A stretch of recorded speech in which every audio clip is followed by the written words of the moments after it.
Hey, it's your CEO, Weekend Gabe, and thanks for watching Weekend at Gabe's. We hope that you enjoyed this latest episode. While you're here, hit the subscribe button and follow us on YouTube. Thanks for watching. Tonight we have a wonderful guest from the group, Orisun. They're based out of Chicago. They have the awesome album Viscera that is out on Bandcamp only right now. But trust me when I tell you, it's the best $10 I've spent in a long, long time.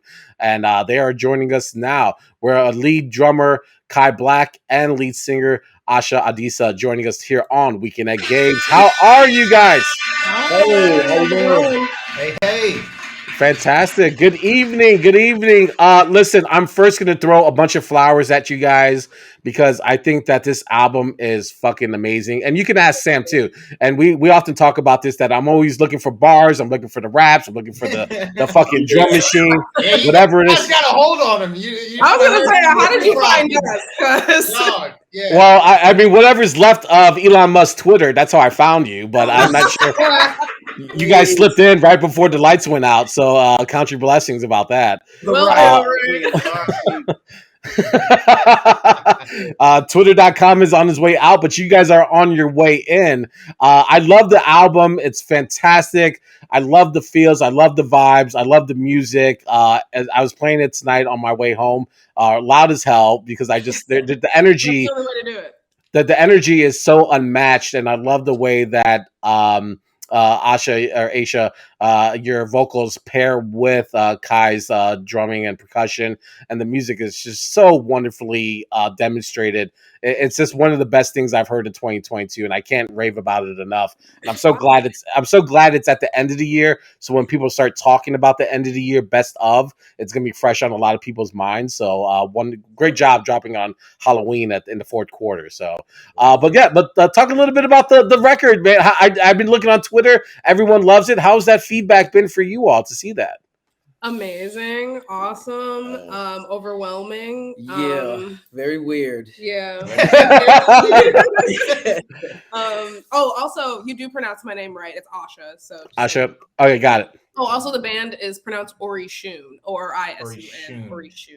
Trust me, we got that straight in the pre-production meeting, and since then he's messed it up. So it will not be the first time tonight. No worries. I'm sorry, No guys. worries. People fuck up the name all the time, but it gives us a chance to be like Orisun. Right. Orisun, got it. Every show. Yeah. I had the pronunciation right in front of me, and I still fucked it up. Hey, it happens to the best of us. Call us whatever, low key. Yeah.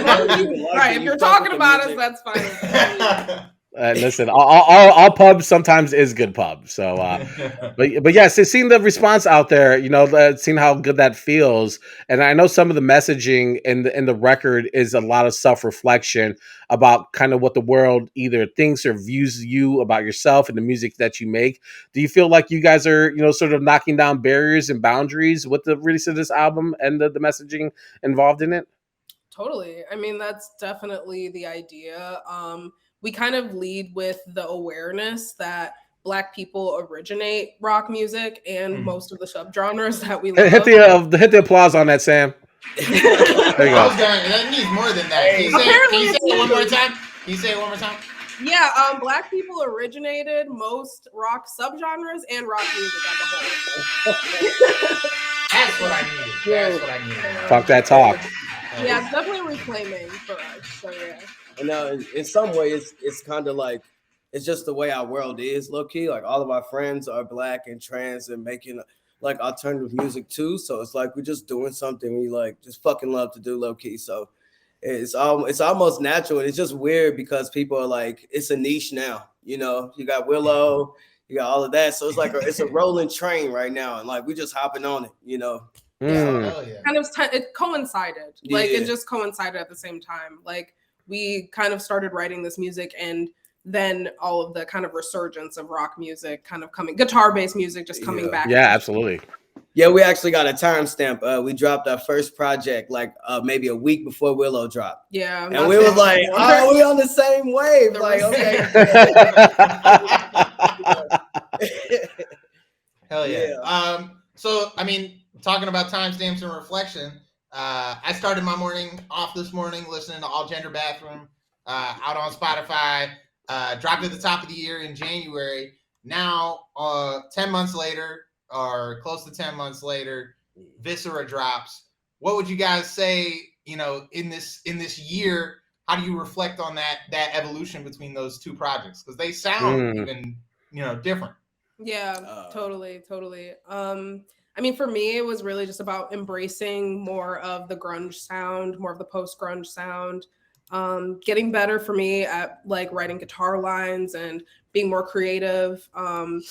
Being more creative with melody too and with harmony. Yeah. I think I just wanted to experiment more. I'm a singer primarily, so I think I just really wanted to explore that more. What about for you?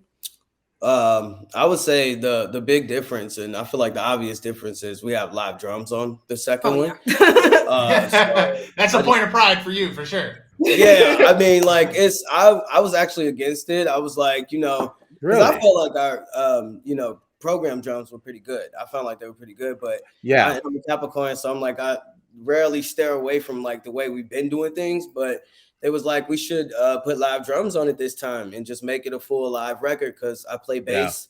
So and so I'm playing bass on the tracks and they're playing guitar. So we're like playing with each other, essentially just a band of us. And like they was like, it'd be better if we put live drums. And so that's the difference, really, sonically. You probably hearing and feeling too. Yeah. It sounds more like a band is playing. It's that next step up for us, for sure. Yeah, absolutely. Yeah. So let's reflect there while we're on the drums. Kai, I heard you started drums at age 3. And the videos online are crazy. Like you have chops. Like this is I appreciate that. I don't feel like that at all, but I appreciate you. So crazy. Yeah, I have been playing since I was 3. Yeah. Word. Was it like constant throughout? Was it you know, did you put sticks down for a while and then rediscover it? No, my family all play instruments, so I was constantly like surrounded by instruments, live instrumentation. So I never put the drums down, never put the sticks down. That's always been a constant in my life. But I always kind of like took to bass, and you know, I play lead guitar, I play keys as well, and so I just like to just jump around on things. But I always felt my most comfortable and at home with drums. So yeah. Because I noticed that on Nowhere, I think those are electronic or programmed drums, right? Yeah, and that was like a huge contrast because Heaven Only Knows is my favorite record off the album. Yeah, that's mine too, honestly. So we great minds think alike. Yeah, that's my favorite. Listen, you guys got to shoot a video, put that as a single, put some money behind it, get that shit out there. We need video, we do. Yeah, I think that's the next thing. Yeah, people keep pushing for it, so we're trying to figure out. We want to do something very, very, very cool, though. I don't ever want to do something like half-ass. I always want to do that. And also a piece of advice: do not give up on this album. Like, please keep pushing this. Like, too many artists. Yeah, honestly, we honestly can't right now. But so we like we poured everything into this album, guys. This is all we got. We're gonna keep pushing it, so I appreciate that. Yeah. You have kind of a built-in second drop here, though, because you've got it out on Bandcamp now. You can pay for it; it goes directly into you guys' pockets. But I assume a streaming release will happen at some point down the line. Do you guys have a roadmap for that?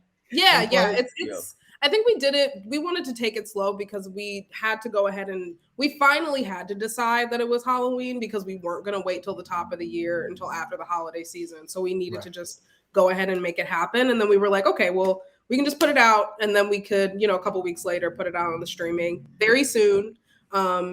Definitely before December. So.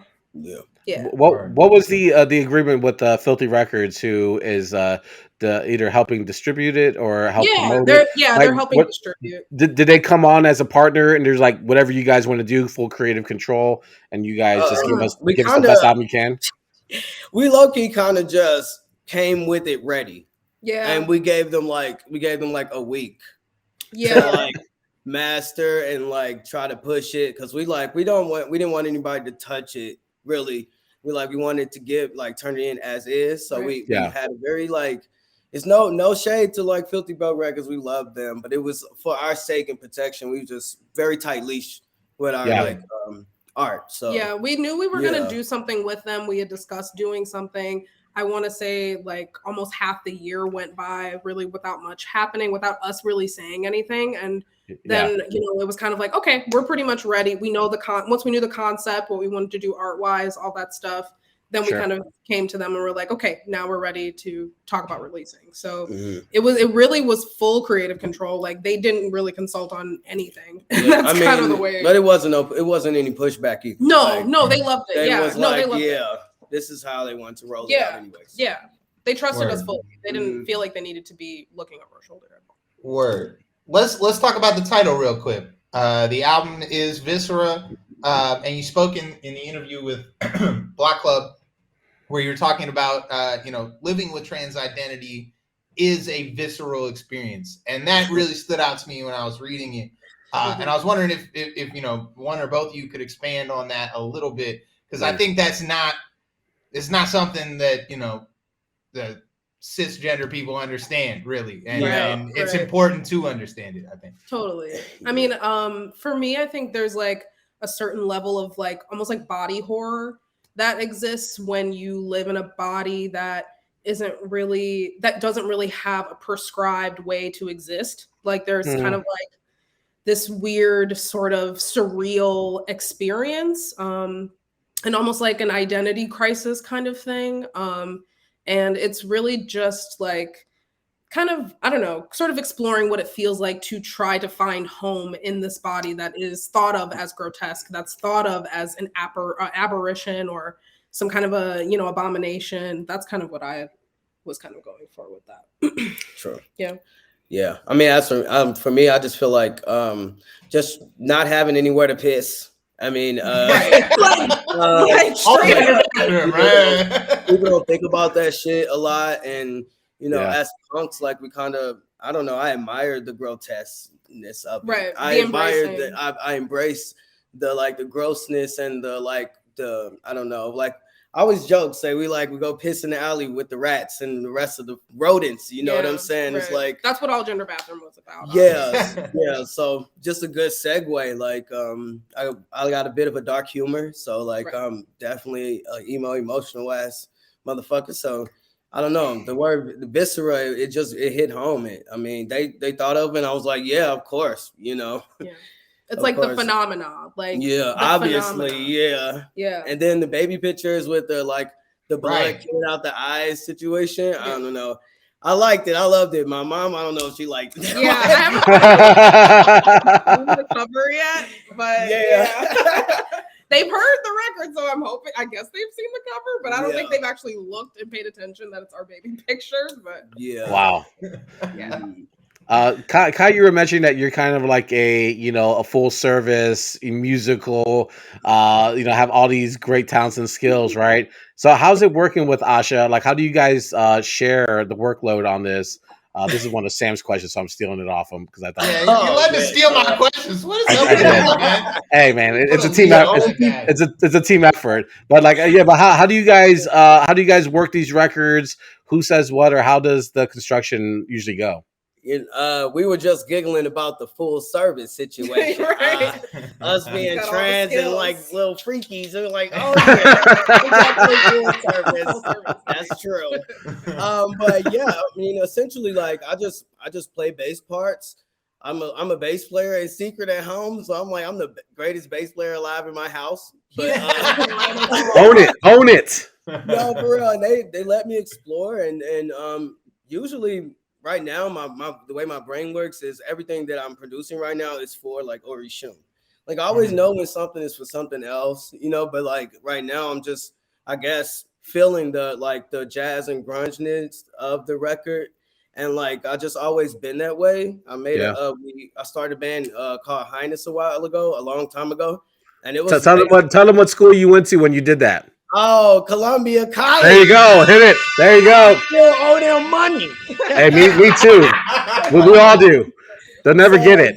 Yeah, we were very punk then, and very more jazz, but very thrashy. So I just always embraced that. So it's just weird for people to be like, oh, you can play, you got chops, because I never got that recognition, sure, especially around that time, because I was just a very thrashy, washy, punky drummer. Trying to I don't know, it meshed with like the R&B and jazz scene. It didn't work out all the time. So I felt like lost, like had a literal identity crisis. And then I met them, and so like I don't know. Yeah. I like when they start off tracks though. I like when they have the guitar and they have an idea, because it's easier for me to incorporate the bass line and drums.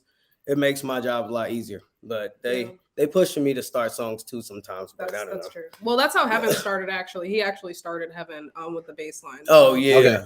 Built the chords around it. So honestly, like, to answer that question, I really feel like we're so like oddly 50-50. Like we're so like in such small and like intricate ways. Like we are so 50-50. Like the effort that comes into each song, into the whole record, it's so even and balanced, I would say. Like I do start a lot of the songs. I tend to have like melodic ideas or chord changes already kind of in my head working around, and like then I'll demo them and he'll start to build the bass and the drums, and then I'll come up with, then as he's like building that, the words will come. And it's just kind of something that really it's kind of like magical how it flows, honestly. I don't really have that experience with other people, so it's super special to me.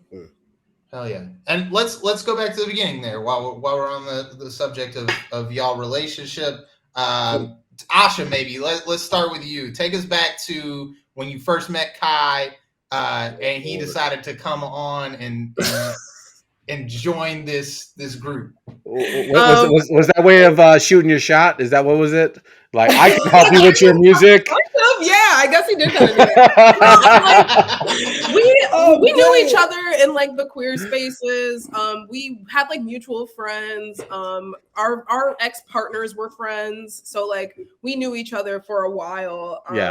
I want to say since like 2015 or 16 almost or something. So like a long time. And I think like we had been hanging out, seeing each other at parties. And then like we went out one night with a bunch of friends, and he just kind of, let me know that he thought I was cute or whatever. You know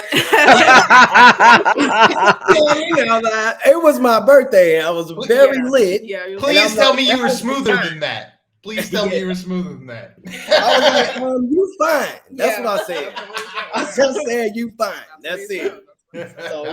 So yeah, and I don't know, we had talked about doing music before that. We had like been like, oh yeah, we gotta like jam or something or whatever, blah blah blah. Like it was just kind of a thing.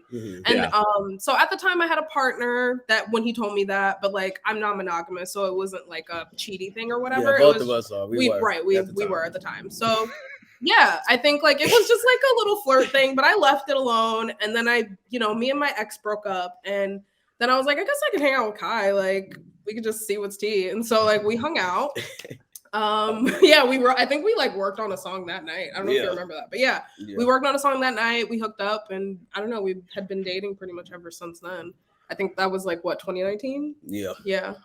And was that the moment? There's a moment in the book club interview where you talk about you wanted to join forces to create Orisun and come in there to kind of polish it up a little bit, Kai. I think that was the words that you used. Yeah. I had a lot of songs that I just wasn't really doing a lot with. A lot of the first project they already had dropped on SoundCloud, like under their own under my name. Under their name, Asha. And I'm like, this is dope. And like I was, kind of like taken aback that people didn't really fuck with it. But they was always like that. They kind of just flew under the radar. And I was just like, you're actually pretty fucking dope. And like me knowing the people I knew, I was just like, we can actually do something. So let's just remake all of these old songs and redrop them. And then people like really fucked with them. And I thought it was funny because I'm like, it's been out. Like, we tried this once already and y'all weren't giving us the love. So I just thought it was good. I thought it was a gag. I was like, and it blew up. So yeah.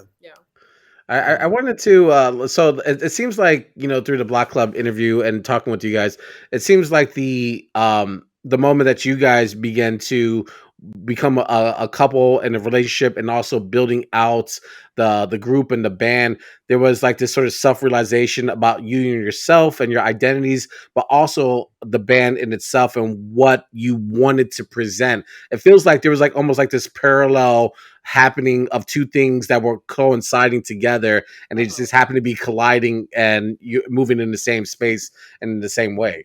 Yeah, harmony would be the word that I would use there, Gabe, and it's an interesting juxtaposition with visceral. Right. So for sure. It was very much so like this is the way our lives are going. Like it was very much so like that. And I mean the pandemic happened at the same time too. Yeah. Like so we met in 2019, started dating, and then like 2020 happened, and then we moved in together after like literally the day of lockdown. Like is when we moved in. Yeah. So that's when and then we were supposed to be trying to do shows or whatever, but that wasn't happening. So we were just like, I guess we're just gonna make something. We're just gonna make stuff now. Yeah. So we just decided to do that. And it's like, as far as the subject matter of the projects, it was just these are conversations that a lot of Black queer people, Black trans people were having. Like even before the lockdown, and like, you know, we get together and we, you know, get drunk and we talk and smoke and this is what we would talk about, like how ridiculous it is to like exist in a place like this, but also how grateful we were to be like knowing people that, you know, look like us and experience the same thing. Like for the first time, I didn't feel like by myself, like around that time, and getting to know them and meeting the friends that we met. Like it really helped me like with that identity crisis I was having. Like it was a breath of fresh air at the same time with like being locked down and shit. That's unfortunately fucked up, but it was just nice to know that we weren't alone, you know, even with just each other. It was just, you know, nice. There was a lot of like kindred spirit kind of thing. Cause it's like, we saw each other. Like we really, really saw each other. And I think like definitely the process of making our first project together was like more of that, like kind of unfolding and becoming more clear. Yeah, for sure. Yeah. Word. I want to talk about, since we're talking post lockdown and shows, one of the biggest shows that you guys did lately, which is one that I unfortunately missed because I missed an incredible amount of great music. But Music Fest, which you guys played at Cole's Bar. Yeah. How was that? How was that performance in that space, that sort of DIY music festival space? It seems like you guys slotted in really nicely, and you know the traction speaks for itself with this beautiful, beautiful piece that was made, guys. Thank you again. And appreciate that. Yeah. I'm like, hey. No, right. So nice. Yeah, I think like we had played at Cole's like a few times before. We're both regular show attenders at Cole's and just in that area. So it really kind of was just like I don't know, another Cole show. Another night at the office kind of thing. It was pretty dope to see a bunch of like local artists being celebrated and supported. It just, I don't know, it's not like any other fest that, you know, I've attended in Chicago. It was very DIY fest. Like it was very like you get all of your experimental bands, your jazz music bands, you got hip hop. It was just dope to see a lot of our working friends, like just being all together on one bill or one thing. It was just it felt dope to experience that shit. That was raw. Definitely. Was that sort of a full circle experience for you guys, as far as like you mentioned that community that you were creating during lockdown, and then to see everybody outside with you sharing that love with you out there? Yeah. Speaking of Guilt Drip and Bussy Queen, those are other two like Black trans queer like punk bands that are dope as hell that also played Music Fest. Yeah, Bussy Queen Power Trip played right before us at Cafe Mustache. And love Cafe Mustache too. Yeah, that's our favorite bar. That's the spot. So it was definitely like a kind of like a full circle, like we're gangs all here kind of moment. It's always like that, you know, when you see all your music friends. It's great. Well, before we get you out of here, I want to ask you, like, what do you know, when people talk about the Chicago music scene, they often don't cite the trans, queer, Black community of artists. You don't really hear about it. And I think, and to answer your question earlier, I think I saw the Block Club, or because I was following the record label Filthy, and I think they might have reposted or shared something about the album and new album, and I just sort of went down the rabbit hole, and you know, this is how we're here. but like, what other kind of support would you like to see from either the local media or from the music community in Chicago? How would you like to see the music to get more to the forefront and have artists like yourself highlighted? Like, where do you think sort of the shortfall is happening? Well, I mean, honestly, I think that in the first place, I think music lovers really appreciate our music. That's what I've noticed. It's the best feedback and like the most hype and attention we've gotten are from people who genuinely really are music lovers, and kind of understand like in the music cultural context what we're doing. Like they kind of just get it. And I think that I'm super grateful for that already. So like as far as like getting more attention in Chicago, I mean, this is the most attention I've personally gotten in Chicago. So I sort of feel like, you know, it's just kind of a trajectory and we're just sort of riding it. I don't know. Judging by my experience, I've like been in the scene, but not so much the queer trans scene.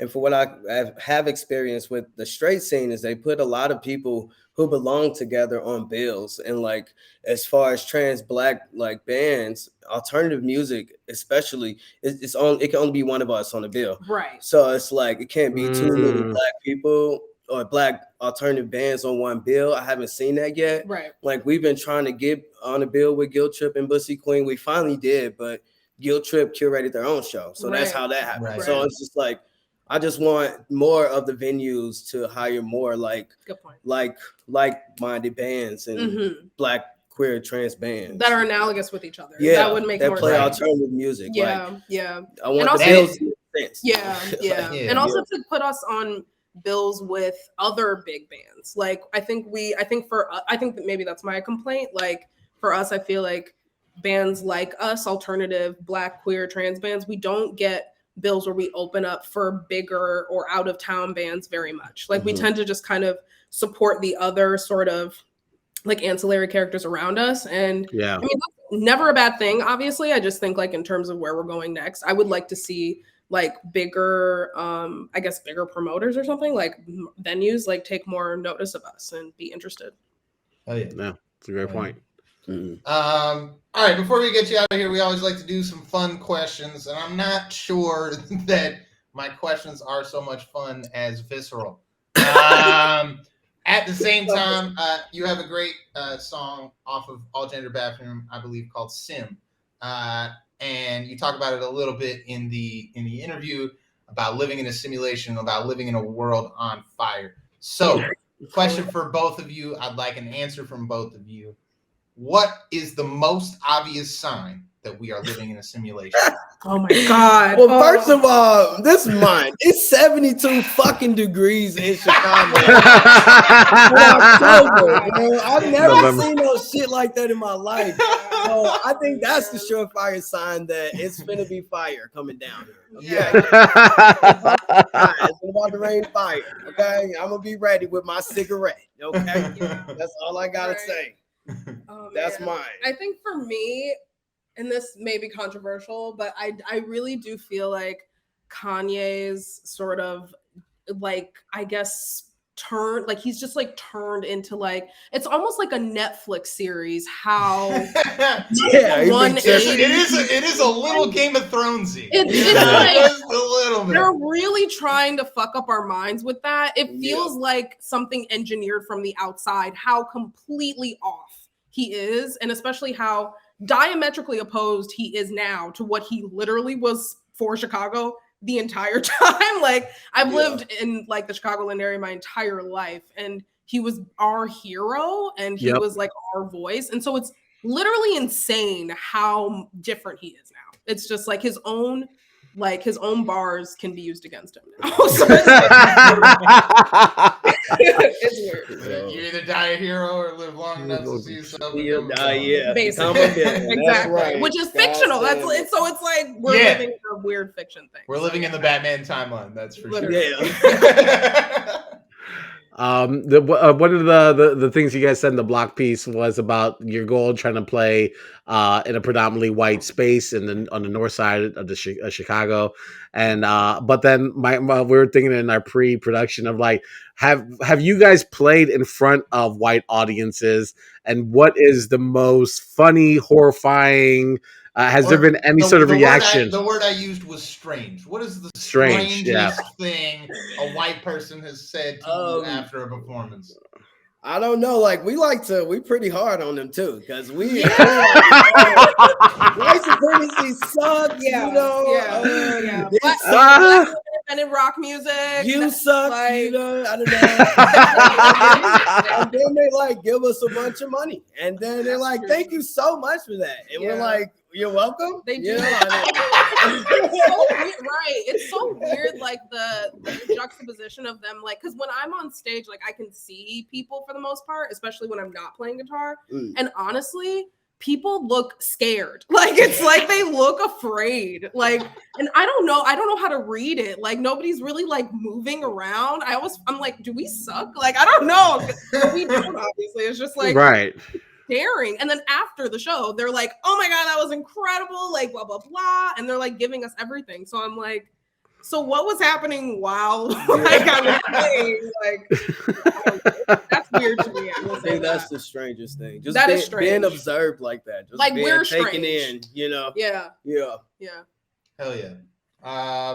My last one here is gross, so I'm gonna just let you guys know. But the album is called Viscera, and I thought about the most visceral experiences that you could have as a human being, and the only one that came to my mind was puking. So I need the worst puke story, most embarrassing, worst puke story. Probably his birthday. I'll let you go. I'll let you go in. You remember this? So yeah, I know. That's why I'm laughing. So, oh my god. This coincides with the other most visceral, horrific thing a person can experience. It's called menstruation. So it was like, I think we had gone out the night before. I was still a little bit hungover, so I was trying to eat a lot so I could just like soak up the alcohol and like feel normal. But then like I just felt so shitty. And then so I went to the bathroom and like my period dropped and I was like, great. And immediately I began to feel cramps. And so I go to the bathroom and I sit on the toilet and I'm like, this isn't gonna be good. So I end up puking in the tub. And it was everything that I had eaten. It was horrible. Not even chewed up. It was just it again. It reversed. And I'm like, I'm holding their hair back and I'm trying to cut the shower on and I'm gagging, you know. And it was a twofer as well. Like I did it once and I thought it was over, and then I had to go back and I did it again. It was the worst thing I've ever experienced. And I'll second that experience. That was the most visceral for me too. For sure. It smelled just like it. It smelled like it was bad. Smelled like it was. Oh man. Worst thing ever. So I think that was the answer I wanted. Real. Be glad neither one of you menstruate. Be glad for that. Oh no, my wife reminds me of how blessed I am that I don't have to deal with that. So talk about viscera. Talk about it. Like that is viscera right there. What comes out on the pad, that's viscera. Honestly. I'm cursed all the time, and sorry my boys.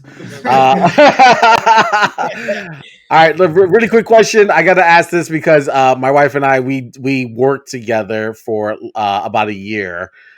So working together, like sometimes that does cause some awkwardness, or like you work with someone that you love and that you're in a relationship with, so it gets a little bit tricky. Has there been any sort of like tricky, weird, awkward moments of working together, but trying to separate the relationship between the work relationship? Not that we don't have an issue separating our relationship. Yeah, no, I think we've always. It do get awkward. It does get awkward. Sure, I think we've all already we've had the discussion about if we were to break up, will we break up the band? And hopefully the answer is no. Like if we ever did want to break up, we would try to find a way to maintain the band. So we kind of started we thought about that right away, but I think we do okay. I'm gonna just say this: they think we do okay, but I put out a lot of fires. Okay, I put out a lot of fires. Okay, yeah. Okay. Sometimes they feel a way about like direction and stuff, and we might have to talk about this after this. But they know this. We talked about this, but that's the only friction that happens. Like, they spend a lot of time trying not to have their power taken away, and I can totally understand that. Yeah. Well, with collabing with somebody, especially, So, I've never, I hadn't really worked with other people very much on my own personal music. So I think I felt really, really protective of it. And sometimes I still am really protective of it. So. They was honest about that from the beginning. That's true. I've always collabed. My family, like I said, we all play instruments. So I was used to that. That's how I make music. But it was like, that was the contrast. And that's where we had to like meet in the middle. So I give them the space when they're trying to create. And we like take turns in the studio. That's pretty much what happens. Yeah. All right. Well, listen, this was fantastic. The new album is absolutely fantastic. I'm going to champion it as much as I can because I really believe in it. And I really believe in you all. And I thank you so much for giving us your time. I don't know if this is your first interview like on camera but it feels like it is. So thank you for blessing us and giving us this opportunity. We do appreciate it. Awesome. Well, thank you. Thank you guys so much. This was really fun. Thanks for having us. I had a good time. Yeah. All right. Asha Kai. Orisun is the group that we have on tonight. The new album, Viscera. It's out there on Bandcamp. We'll put the link out on our socials. If you haven't already got it, put it into your life. It's the best thing you'll do this year. All right, everyone. Thank you so much for your time again. I appreciate it. All right. Orisun joining us here on Weekend at Gabe's. I love it. That was heartwarming, enlightening, and visceral. I gotta say, it was all three things that I wanted it to be from the jump. So yeah, much love to those guys, and yeah, hopefully we'll see much more for them. Watch out when that thing hits streaming; it's gonna go up. I hope so. I really want the champion to see this thing push through, and that's why I was saying, like, don't give up on it because whatever. There's a lot more to come for both of them. I think with D2X who put his album out over a year ago, and he's still promoting that album, even though he has something new out there coming up soon, and he's still pushing it. And like, hey, I'm up to 500,000 streams now. I'm up to 1 million streams now. It's like, let people know, like, you put the work in, let people know. Sometimes it, does a slow burn. Sometimes it's a quick burst, but either way, let them know. So I hope that people, it's getting a lot of run online, and, the Reader and some local pubs are picking it up. So I'm hoping that, in a few months, with some more shows underneath their belt, that, it'll, get into more ears. So that's my hope for them. Thanks for watching this latest episode. We hope that you enjoyed it. If you're looking for more, click on any of the episodes swirling around my head. And also, don't forget to follow us on the socials at Weekend Gabe, at Weekend at Gabe's, and also at The Real Sam Crane. All right, thanks for watching, y'all.